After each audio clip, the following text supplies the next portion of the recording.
শক্তের ভক্তি যেখানে শক্ত, ভগবানের শক্তি হয় সেখানে অপোক্ত।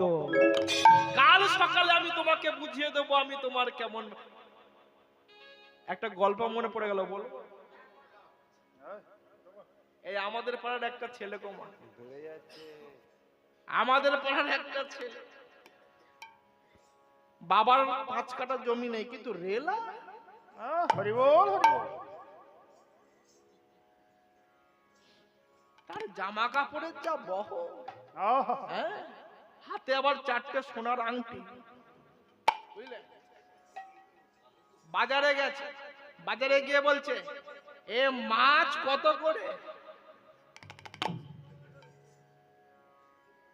দোকানদার দেখে বলছে এ পাটি মাছ কিনতে আসেনি, এর হাতের আংটি দেখাতে।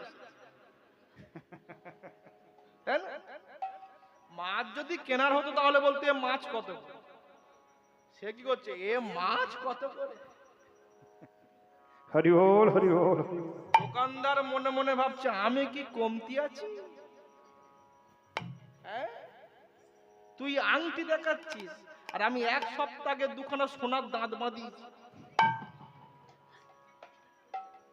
আমি কমতি আছি? তুই আর একবার জিজ্ঞাসা করে দেখ। বলে ও দাদা, তখন থেকে জিজ্ঞাসা করছি এ মাছ কত করে? বলে 25 টাকা। মানে এই আংটি দেখাচ্ছে, সে সোনার দাঁত দেখা। বুঝতে পেরেছেন? মানে বুনো ওল আর বাগাতে। তাই মধুসূদন চক্রবর্তী বলছে ওগো ভগবান, কাল সকালে তোমাকে আমি বুঝিয়ে দেবো আমি তোমার কেমন ভক্ত।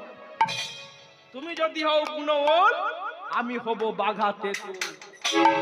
তাই কি করেছে মা, পরের দিন সকালবেলা ঠিক যখন 9টা বেজেছে, ঠিক যখন 9টা বেজেছে মা, মধুসূদন চক্রবর্তী কি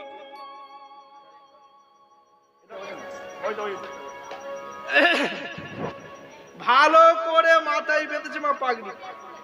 হ্যাঁ, লক্ষ্য করুন মা, আস্তে আস্তে ভালো করে পাগড়ি মাথায় বেঁধে আর সেই শালগ্রাম শিলাটা মাথার মাঝখানে বসিয়েছে।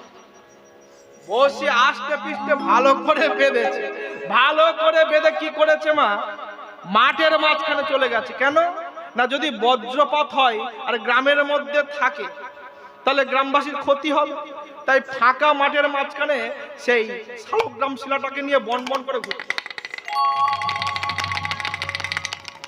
ঠিক যখন বেলা 12টা এমতো সময় প্রবল ঝড়,